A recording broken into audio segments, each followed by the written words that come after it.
오늘 우리에게 주신 하나님의 말씀 보도록 하겠습니다. 민수기 21장 21절로 35절 말씀입니다. 생명의 샘가 8월 24일 목요일 말씀 요단 동쪽을 정복하다 함께 읽겠습니다. 오늘 말씀 속 상황은요 20장 14절과 비슷해요. 그 에돔의 영토를 지나갈 수 있게 해달라고 이스라엘 백성들이 청하게 되죠. 그런데 거절당합니다.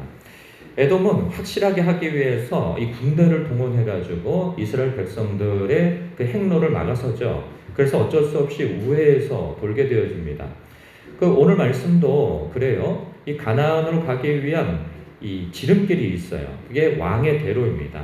오늘 본문 말씀 보니까요. 22절에 왕의 큰 길로만 지나갈 테니까 우리를 지나가게 해달라 이리 청하죠. 그리고 우리 지나가는 동안에 우물물도 마시지 아니하고 당신의 지경에서 나가기까지 그 길로만 지나가겠습니다. 그러니 우리를 지나가게 해주시오 라고 이렇게 청합니다.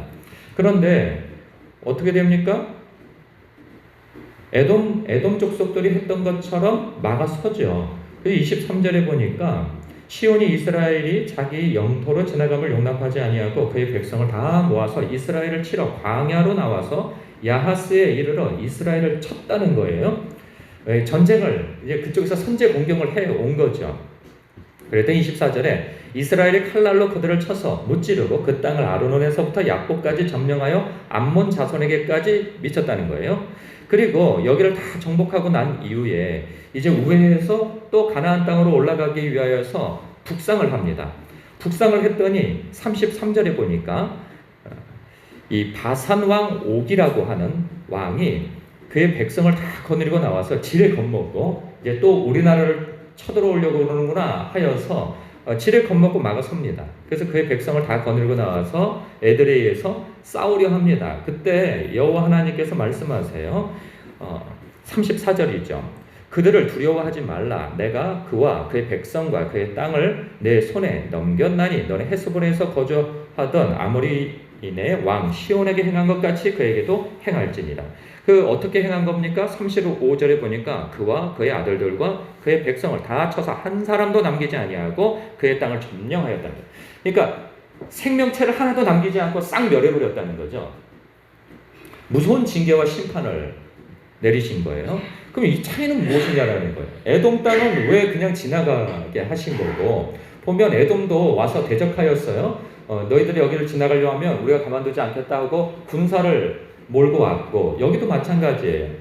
여기도 아모리 왕 시온도 마찬가지고 바산 왕 옥도 마찬가지입니다. 이들도 막아섰죠. 그런데 왜 이들은 하나님께서 이스라엘 손에 맡기고, 그리고 에돔은 왜 하나님께서 싸우지 말라 하셨는가? 한 가지죠. 그들은 너희의 형제이고 내가 그들을 복주겠다고 약속한 바가 있기 때문에 그들을 치지 말라 이리 말씀하신 거죠. 그래서 우회하였던 거고, 이들은 가나안 족속의 일파예요. 그러니까 가나안 지역은 아니에요. 그러니까 요단 동편인데 원래 하나님께서 이 지역을 약속하지는 않으셨어요. 그런데 에돔 땅을 우회해서 가려고 하니 그 땅을 지나가게 되어 있던 거죠. 그런데 그냥 지나가려고만 했는데 그들이 나타나서 대적을 합니다. 하나님께서 내가 그들을 너희들의 손에 붙였나니 너희는 가서 싸워 그것을 점령하라 이리 말씀하신단 말입니다. 여기에서 한 가지, 하나님께서 명령하시면 순종하는 것이 복이다 하는 거예요. 왜냐하면 에돔 땅을 우회했을 때 왜 우리가 편하게 갈 수 있는 길을 왜 이렇게 우회를 해가지고 이렇게 고생스럽게 만드는가 하여서 그들이 불평과 불만을 쏟아내고 모세를 대적하고 하나님을 원망했단 말이죠. 그러나 결과적으로 보니까 어떻게 되어졌어요? 순종해서 우회해서 온 길에 그들이 생각지도 못했던 그러한 영토를, 더 넓은 영토를 얻게 되어진 거예요. 이거 어차피 자기들이 싸워야 하는 것이지만 자기들의 능력으로 이것을 얻게 된 것은 아니거든요. 하나님께서 허락하시니 그 땅에 나아가서 싸워 승리하게 되어졌고 그 넓고 풍요로운 땅을 더 얻을 수 있었던 것이죠.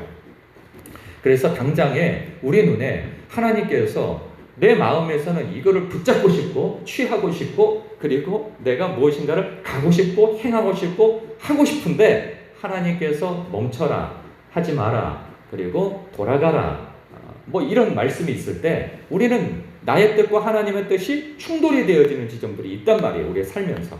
왜냐하면 내 이권이 달려있으니까. 내 이권이 달려있지 않는 일에 있어서는 우리는 언제든지 관대합니다.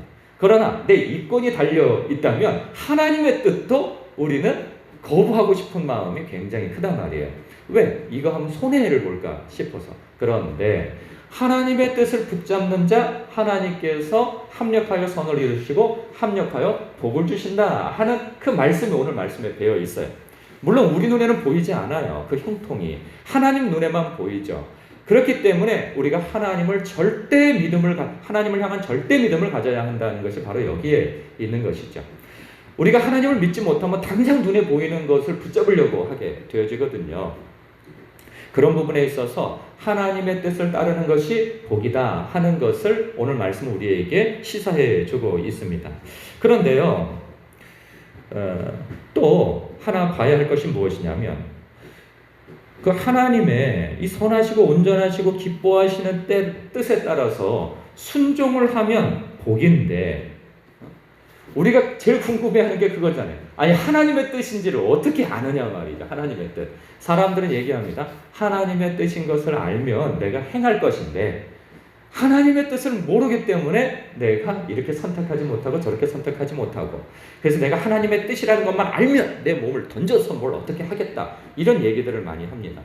그런데 사실은 하나님의 뜻을 그런 사람은 알려주어도 하나님의 뜻대로 행할 능력이 없습니다.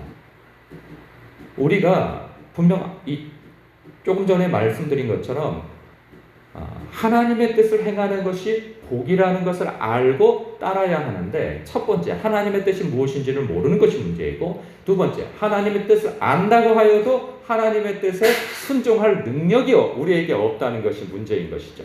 그러면 어떻게 해야 하냐라는 거예요. 왜냐하면 이건 너무나도 중요한 문제입니다.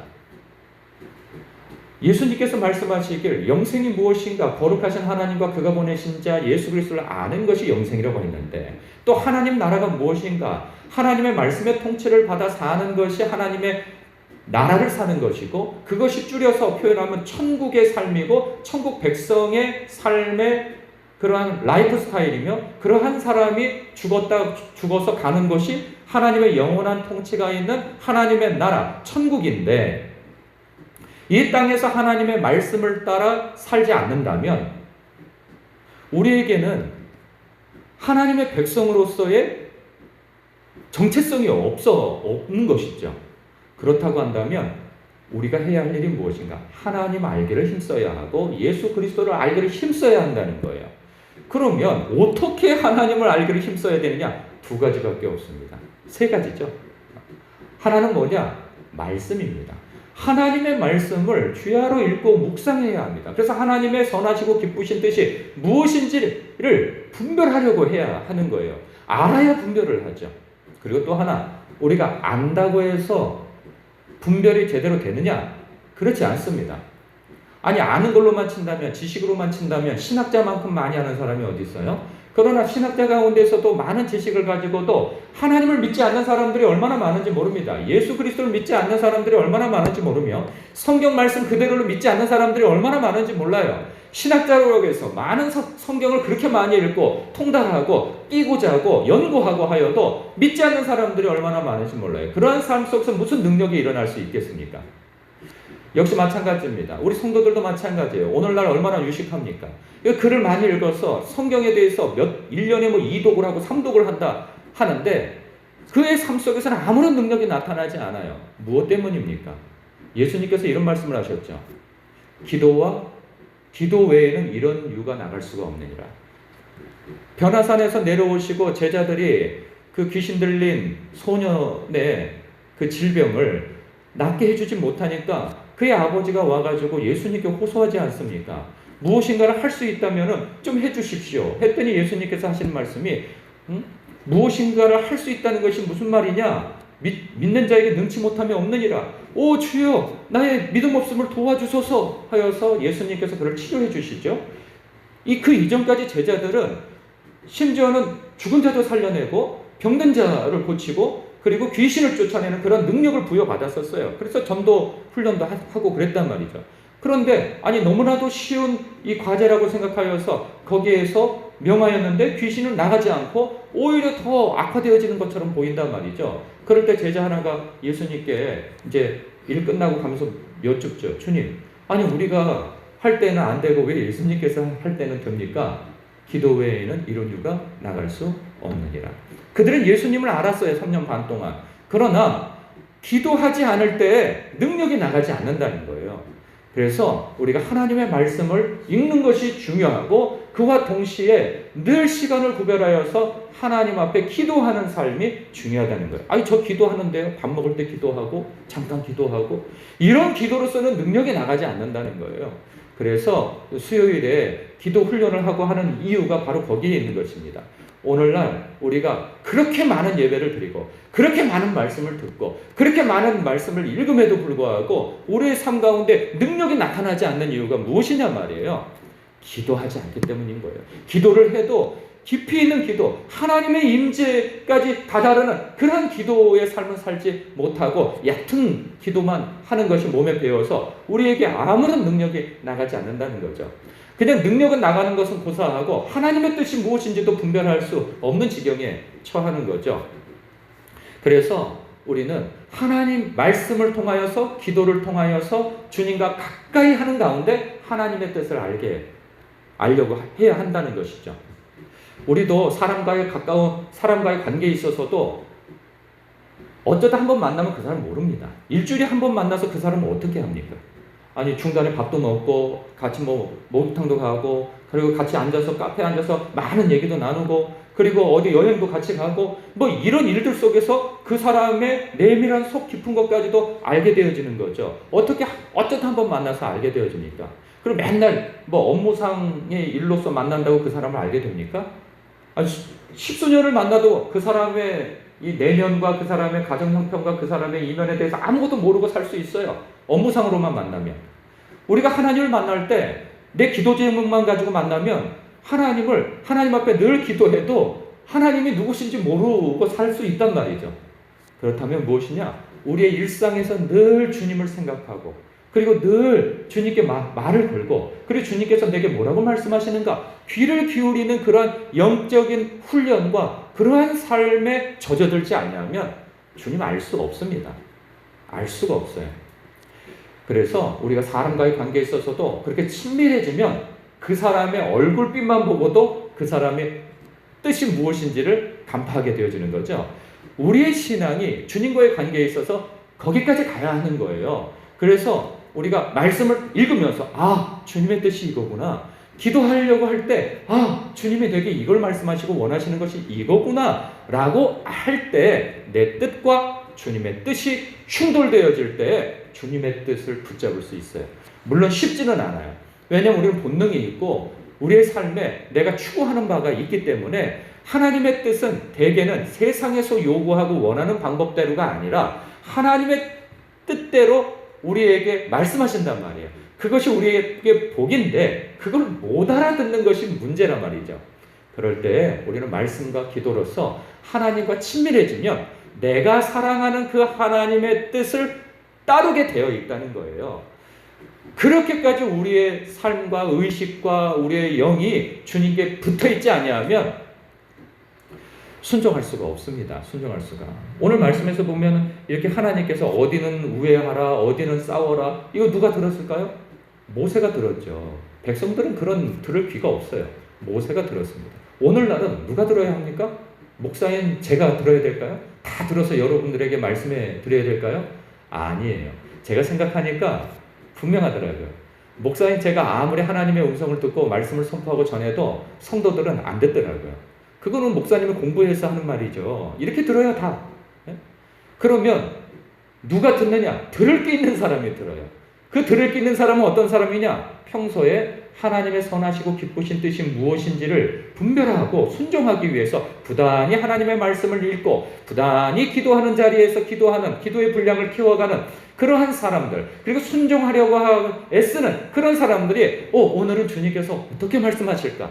개인적으로도 하나님의 음성을 듣고 말씀을 통해서 분별하기도 하지만 목사님을 통해서 어떤 은혜를 주시고 어떤 말씀을 주실까? 귀 기울이는 그 사람들이 듣는단 말이죠. 들을 귀는 그 사람들에게 있지, 아무런 주님과의 관계도 없고 준비도 안 된 사람들이 앉아서 듣는들, 그것은 지식만 키울 뿐이지 그들에게 있어서는 아무런 영향을 끼치지 못한다는 사실을 저는 적지 않은 나름의 어떤 목회 생활을 통해서 터득하게 되어짐을 봐요. 그렇기 때문에 제가 하려고 하는 것은 성도들로 하여금 하나님을 더 알게 하고, 더 기도의 자리에 있게 하고, 더 말씀을 보게 하는 대로, 그래서 그 말씀이 깨달아지고 분별되어지는 대로 순종, 작은 거라도 순종할 수 있는 그러한 훈련을 시키려고 하는 것입니다. 여러분, 오늘도 이 말씀 안에서 하나님의 선하시고 기쁘신 뜻이 무엇인가 우리가 분별하려고 말씀 안에서 깨어 있어야 하고, 또 그것을 붙들고 기도의 자리에서 주님 앞에 주님의 뜻이 무엇인지를 부단히 묻고, 그것이 분별되어지면 그것에 대해서 순종할 수 있는 결단이 여러분들에게 있으시길 주님의 이름으로 축복합니다. 기도하겠습니다.